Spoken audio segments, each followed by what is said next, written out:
Day runners, this is Coach Peter Pim for the week of July 15th, 2013.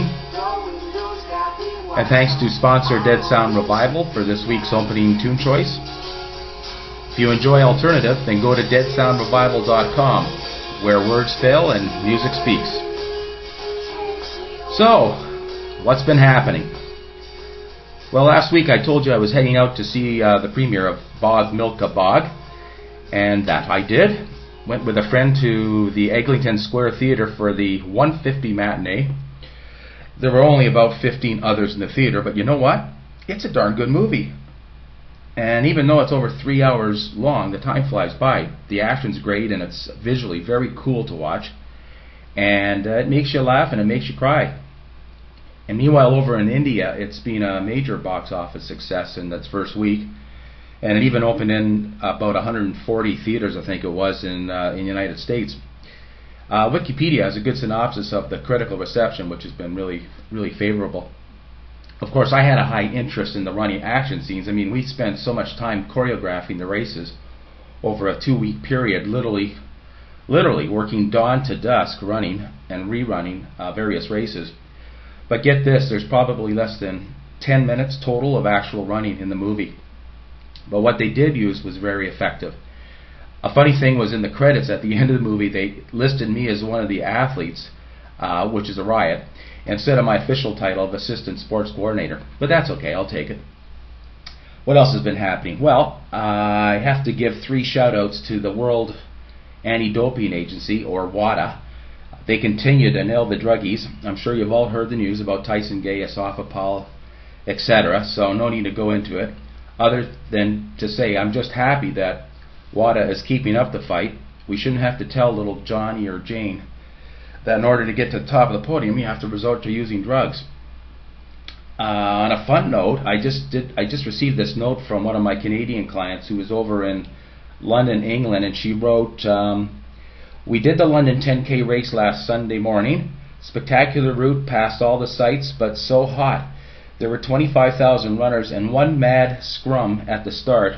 Race officially started at 9:35 a.m. and we crossed the start line at 10:15 a.m. We weren't the last by a long way. Can you imagine waiting 40 minutes before crossing the line for a 10K? Jeez.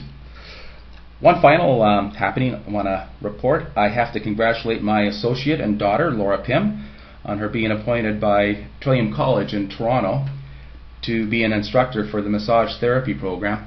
Laura has a teaching schedule with the college that still allows her to maintain her private massage practice, so don't hesitate to give her a shout.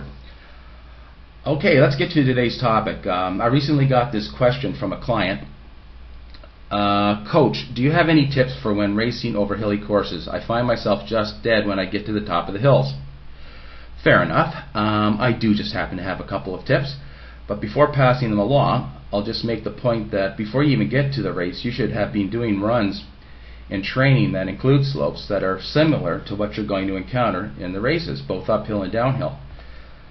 For example, for my clients living in Toronto who are running in the Boston Marathon, I often suggest they do a long run that includes going to the corner of York Mills Road and Yonge Street, that's the bottom of Hogs Hollow, as it's called, and then run south up the 600-meter grade, and then turn around and run downhill back to the intersection, and then run east up another 600-meter slope, and then back down, and then run west up another similar slope, and continue doing this for 40 or so minutes.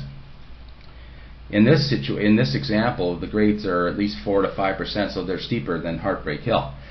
Anyway, that's not what you were asking about. Just wanted to make that point. Okay, to answer your question, definitely a common miscue with runners is to try and maintain the same rhythm and pace that they're running on the flat while going uphill, and often with disastrous results.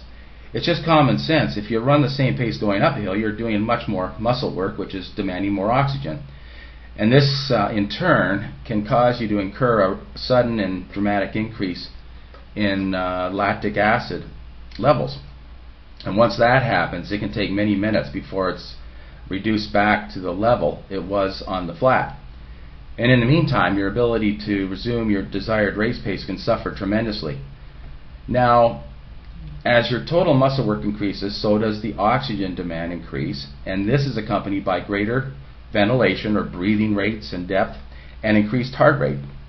So my first tip is this: as you're running along on the flat, pay very close attention to your effort level, and this is very important. Pay close attention to your breathing level, depth and rhythm of your breathing. Then, when you reach an uphill portion, continue to pay close attention to your breathing and aim to maintain the same effort level and breathing pattern while you're going up. Doing so will, of course, cause you to go slower, but that's cool because applying the same strategy to the downhill portion will result in your pace speeding up. So it more or less evens out. And here's a second tip for those who use heart rate monitors.